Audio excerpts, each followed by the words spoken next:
All right. Hey there, Riverside City College. Welcome to the School of Business and Law show. I'm Don Agenet. As you know, our aim is to bring you discussions that resonate with your experiences and aspirations. We feature guests who are really making a difference in the lives of our students and our community. Today, I am really, really thrilled, even though I know she's a little anxious with me, to have Dee Thompson. I've known Dee for quite a while. I want to say maybe 10 years? Longer than 10 years. It's been a long time. Yeah. She come into my department and I'm like, dang, look at them dope shoes. Man, those shoes are so tight. I'm telling y'all, you got to see her shoes. So she's really making it happen with us as the associate professor in our computer information systems department. So welcome to the show, Dee. Thank you. Let's get things started with our students and our community getting to know you better. Could you share a little bit about your story, your life journey that got you here? Well, I was born in Oakland, California, so I'm originally from the Bay Area. Oh. My mother had a child before she had me. My mother and father were not married, and they didn't stay together. So we ended up relocating to Southern California when I was really, really young. And from there, it was, the struggle of a single mom raising two kids. And, we didn't have it bad, but we didn't have it great. It's basic. We went to school, we did our chores and grew up, and we ate the government's food. That's right. When we had to. That's right. That's right. But, overall, I could say everything was pretty positive. When I left high school, I relocated to Northern California, went back to the Bay Area.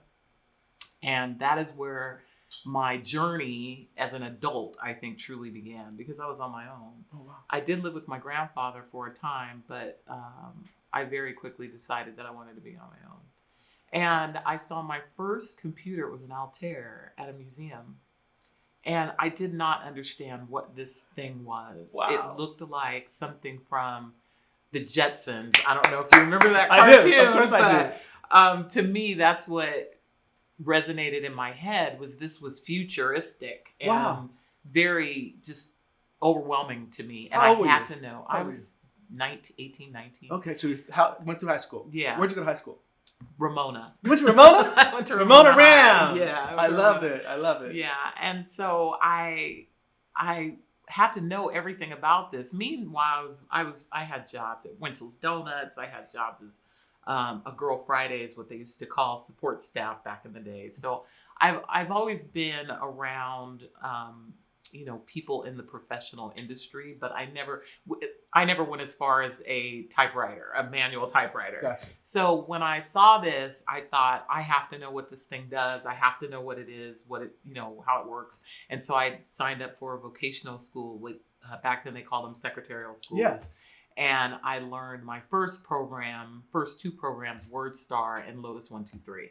I got to work on my first PC. And from that moment forward, I knew, actually earlier than that, third grade, student of the month, Miss Hobbin, she asked me, what did you want to be when you grow up? And I said, I wanted to be a teacher. Really? But I had no idea what I was going to teach.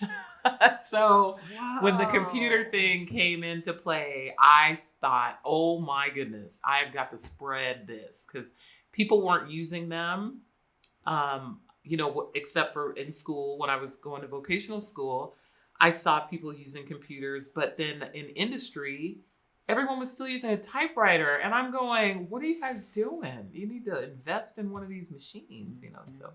I decided to go to school, junior college first. Where'd you go? Vista College in Berkeley. And then from there. So you moved, just back up on, just for clarity, Ramona Rams. Yeah. Got exposed to the first computer. In the Bay Area.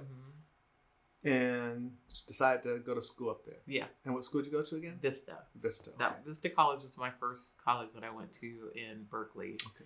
And so my focus was computer science. Mm. This was very early in technology. So there was not a lot of options. Oh, There was one pathway. really? And it was called computer science, but there was only one pathway. Certain classes you had to take. There was, there wasn't this like we have now. So I finished the program and I was stoked. I was like, this is it for me. I'm doing this. So I wanted to go ahead and keep going for my bachelor's. But in the meantime, I had gone up in industry working as support staff, and I was starting to get more assistant manager positions at different industries, engineering. Wow. Kaiser Permanente, I worked there. Question. As you were going into these different industries and exposing yourself to them, were people as knowledgeable about computers as you were? I want to say they were as knowledgeable, but I knew the software. Gotcha. So they knew about the computers and what they could do, but I knew the programs. Okay. I knew how to manipulate the programs and make them work for the individual companies. Okay. That was your edge. That was my edge. Yeah, that's how I got in. Oh, okay. So still very young, not quite 21 yet. I decided to go on and work on my bachelor's degree. And I had to take a class that was online, but back then online, it was called correspondence. Right. I remember correspondence courses, yes. And I didn't really have a mailbox at my apartment. Yeah, they got broken into a lot. So I didn't trust that I would get my assignment. So I looked around and I found out that I could actually take a class at Laney College in Oakland that was equivalent to what I needed for my bachelor's. And when I was standing in line to have the instructor sign my ad card, she said, "I'm sorry, you already have your associates?" And I said, "Yes." And she said, "You can teach." And I said, "Excuse me?" And she said, "How would you like to teach this class?"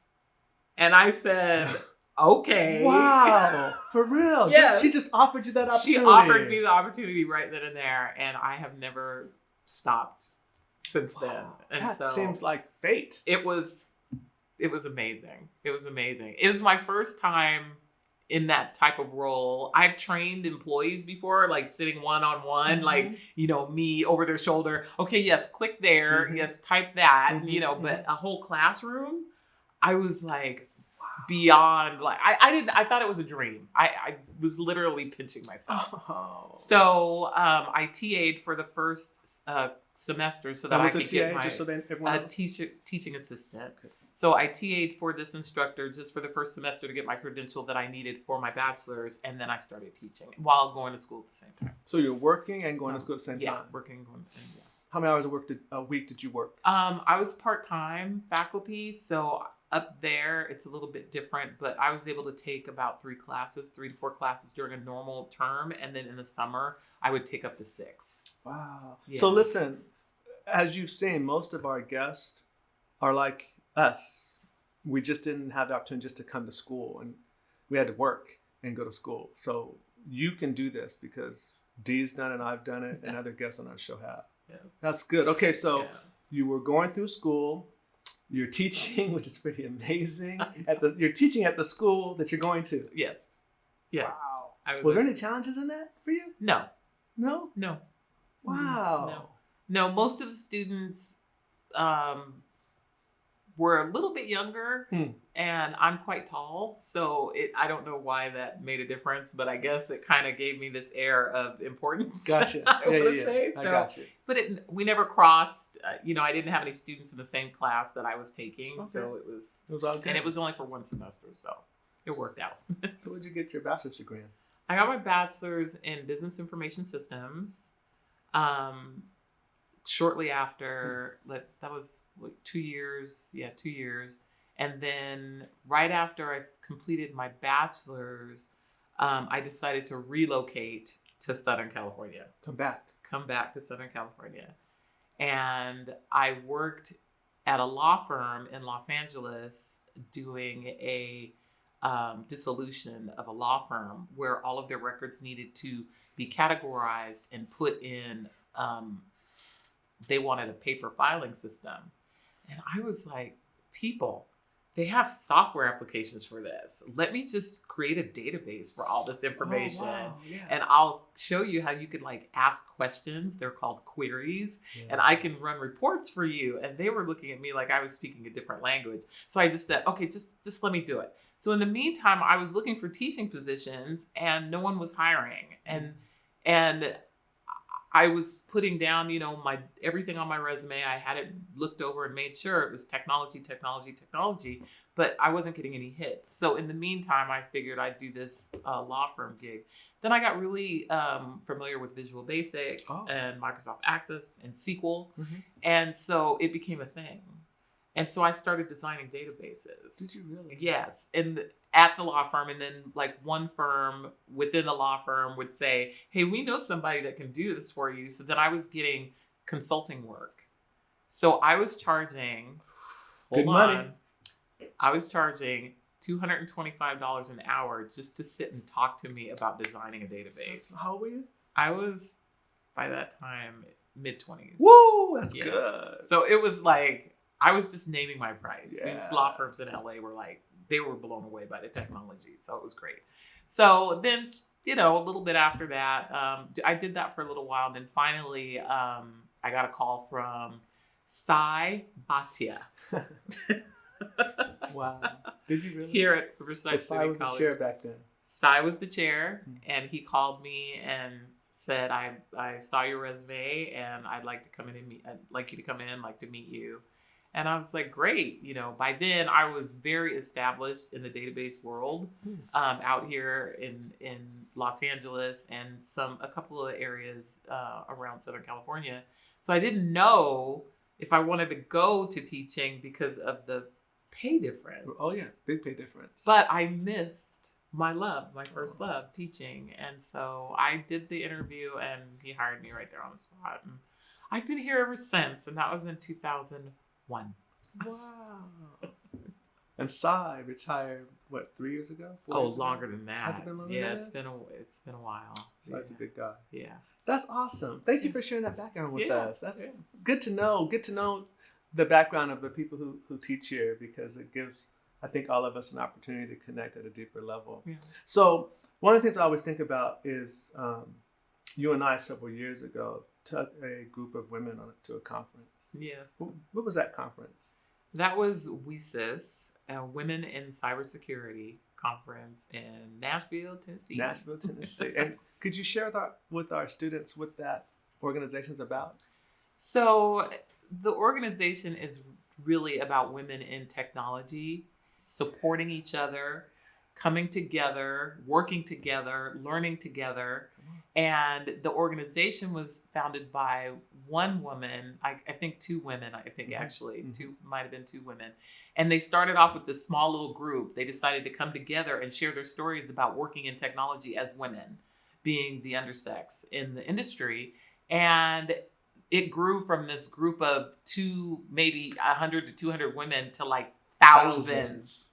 So every year they have this huge conference that lasts 3 to 4 days. Mm-hmm. And we were fortunate enough to go last year with 6. I think we had 6 students. Yeah. Yeah. It was.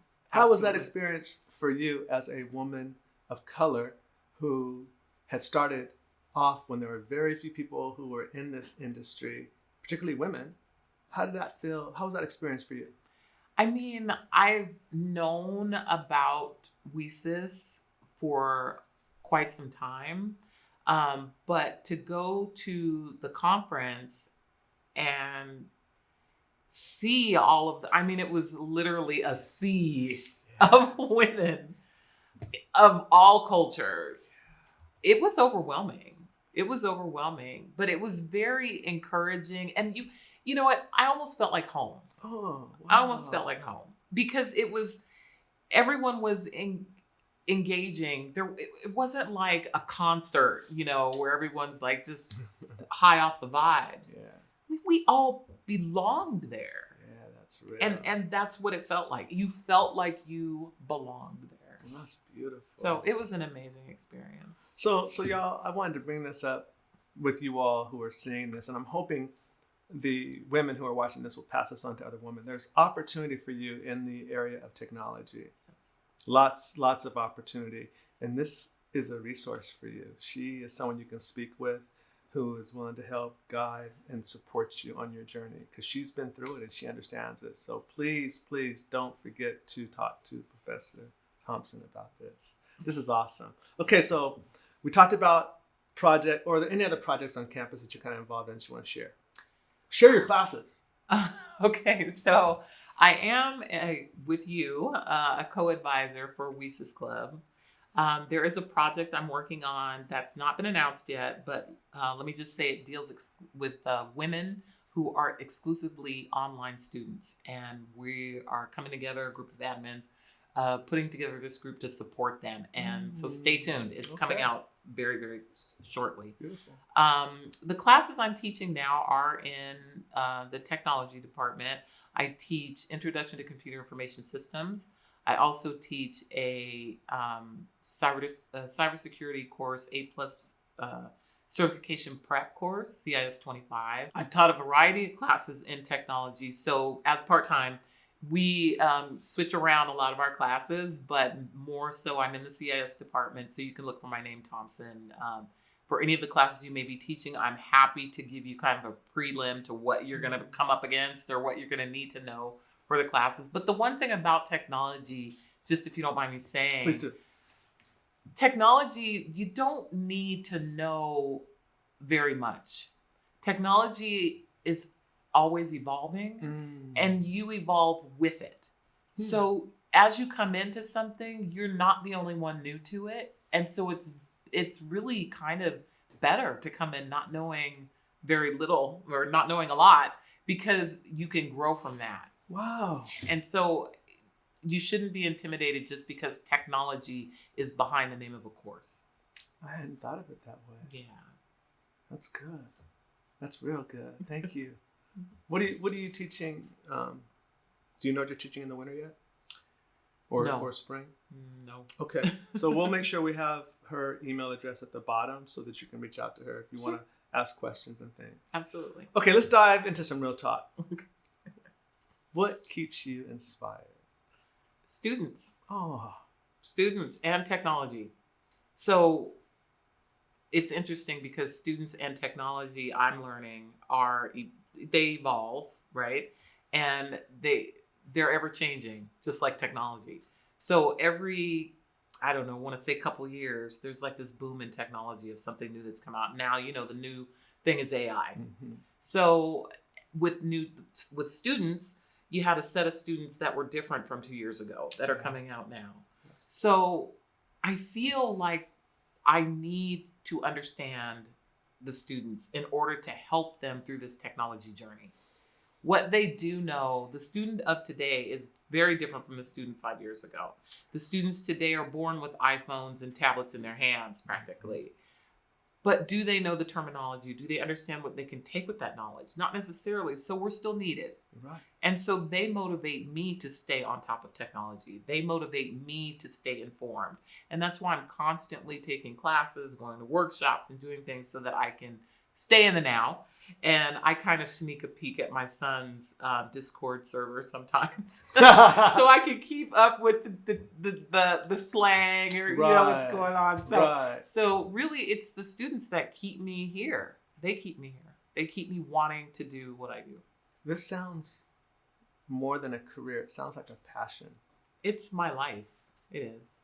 It's a very big part of my life. Teaching is very, very. And very technology. important to me. And technology, yes. Because you love it. I love it. Sometimes I get frustrated with it because I feel like I can't keep up.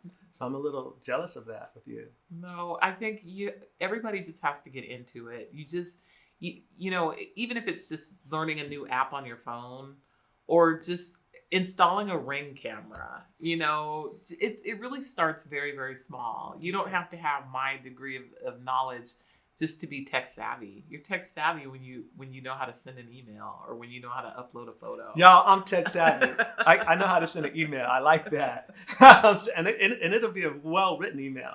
That's one of the problems I have with the technology. A lot of students confuse their conversations with individual friends versus the professional use of grammar Yes. I'm always on. And that's where AI is coming in. A lot of English teachers don't like it. You're right. A lot of communication experts don't like it. You're right. But I spin the positive. That's it. If a student can learn how to put together a cohesive statement, meaningful, and AI put it together, they can learn from that. They can take notes and say, okay, next time, let me try to write it, and have it make sense and have it sound professional. I like that. So instead of, preaching that it's a tool for cheating or no, spin it, because it's just like an instructor showing you how sentence structure works. AI is just doing it for you. And now you have a guide. So I try to spin the positive. That's beautiful. Thank you for sharing that. Sure. I'm the same way. I like AI. And in class, we'll do an assignment. Like I'll have them do a SWOT analysis on a company. And I'll say, okay, AI it. Let's have AI do the SWOT analysis. And then you compare yours to its. And that's a learning opportunity for us. Absolutely. Yeah.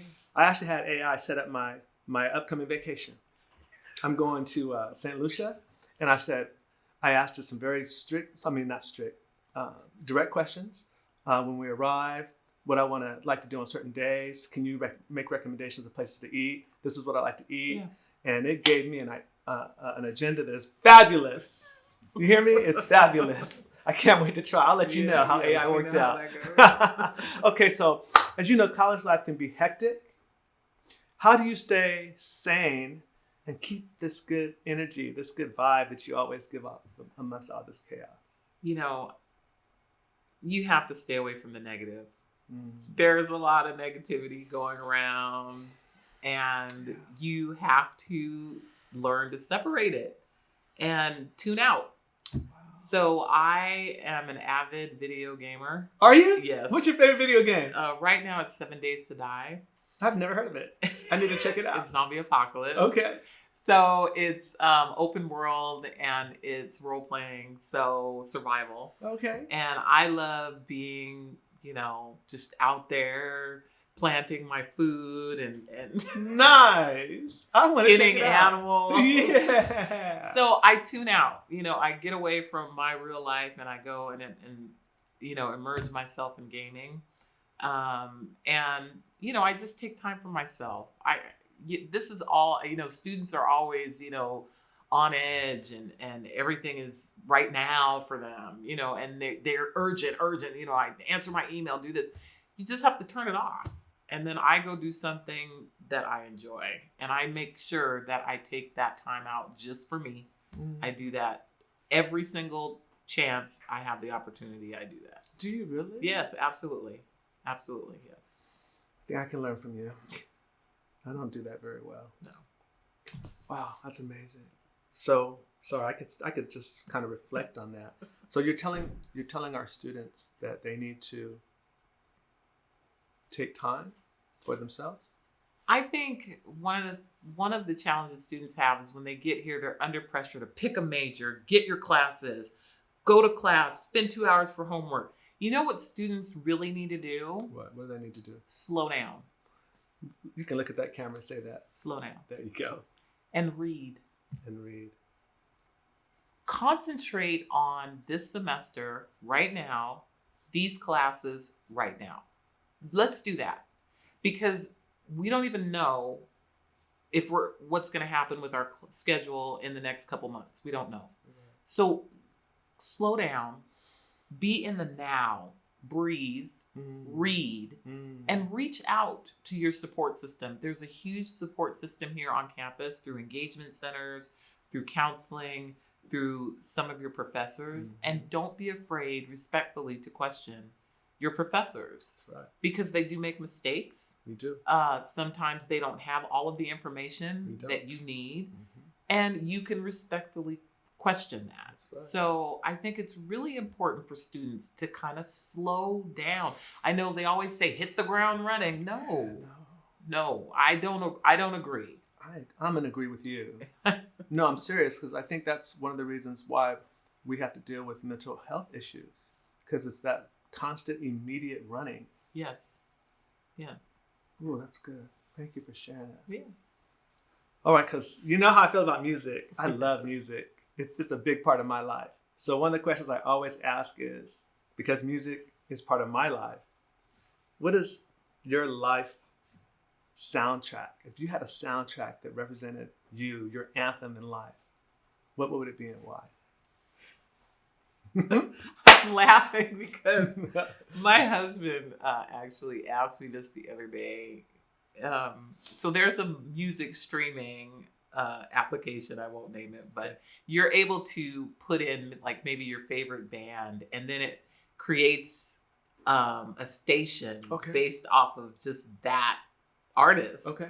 And then it finds like artists or like sounds. Nice. And I play this, I've had it for years and I play it all the time. Oh, so awesome. my anthem is love. Oh, wow. My anthem is love. Love for my family, love for my work, love from learning from my mistakes, love of being in love. So I love songs. Dee, this is beautiful. I love this. I absolutely love songs. So my anthem is definitely centered around love. Definitely. That's beautiful. And I love that. When you say that, is there one song that comes to mind? Or a couple songs? There's so many songs. But the one, this is like, and it's kind of like, I love all music. I'm a music guru. Me so too. I just recently came back from a trip visiting my dad, who still lives in Oakland, and my little brother. And as I'm driving through Oakland back to the airport, and I saw the conditions that were there, the song that was actually playing in my head was Inner City Blues by Marvin Gaye. Yeah. And I was just looking around, and it made me want to holler, throw my hands up in the air. Wow. I just the situation. So a lot of my music that I listen to happens like in the now. Like I'm actually dealing with it, and I'm listening to something that actually has to do with whatever I'm feeling or dealing with. And right then and there, that is the song that played in my head. It was just, I couldn't believe the conditions. So, wow. Yeah. I was thinking about Marvin Gaye too recently. The song was going on. Yeah. Because it kind of reflects our society a little bit. Oh, yeah. And that was written way back. Way back. And it's so relevant. It is. Yeah. We'll put links to these songs in the description as well, so you can listen to them. All right, Dee, so here's a fun one. If you could set or sum up your life in just one single word, what would that word be and why?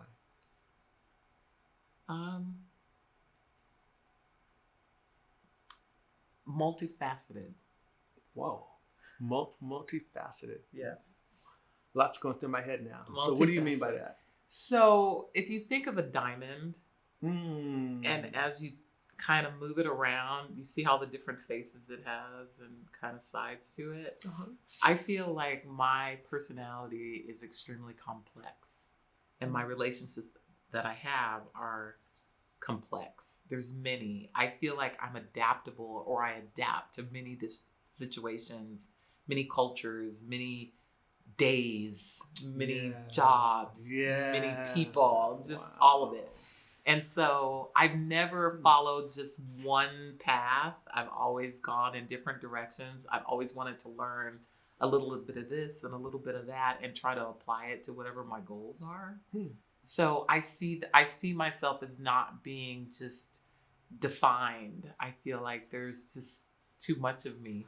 Wow, I love this. So metaphoric. We're talking metaphors, and I love that. So you said a diamond has it's multifaceted. Yeah. Depending on how you turn it, you see different colors, different angles. One of the things I love about diamonds, though, in order for them to get to that place of beauty, it goes through a lot of pressure. Yeah. Have you had to go through pressure to become who you are? Oh my gosh. I'm still going through it. There was no one that looked like me when I was coming up in this industry. No one. With the exception of the lady that recruited me. And she was actually the dean at Laney College back in the day, Anita Black. I don't even know if she's still there. I lost track of her a long time ago, but she was the only one. And so being taken seriously was the hardest thing. You know, no one would recognize me for whatever it didn't matter. If there was a man sitting right next to me that had the same education that I did, he was looked at as being the more knowledgeable person. I was never given the opportunity to do anything other than stay in this safe little box. Wow. When I became Cisco Networking certified to teach through the Cisco Networking Academy, that was, a few years before I was even offered a course. And I don't know why that was. I never questioned it. But yes, I've been under a lot of pressure to prove myself that I know what I'm talking about, that, and it's not just me saying it. I literally had to prove it to show that I know this material, that I actually know how to take a cadaver, a computer, rip it apart and put it back together. I actually had to do, and I'm still doing that, so the pressure doesn't end just because I have a master's degree in information technology. Well, you didn't share that with the students before. Yes, I have a master's degree in information technology. So I'm the only one in my department, I believe, with a master's in information technology. And I'm also the only female Black woman in my department. You're right. So there's a lot of pressure of holding that, if you want to call it a title. But I don't let that stop me from doing what my main purpose is, and that is educating the students. That's right. But it gives me, sometimes anxiety because I feel like I'm constantly having to prove myself. Yeah. But the prize is when the student says, I got it. Dee, do you think that the women that are taking your classes now will have that same pressure on them? Absolutely. So they need to be ready for that. You need to be ready. You have to have tough skin. And just know that there are more opportunities for women out there if you just take the time, slow down, take the time, read, do your studies, stay confident in your abilities. You can do this.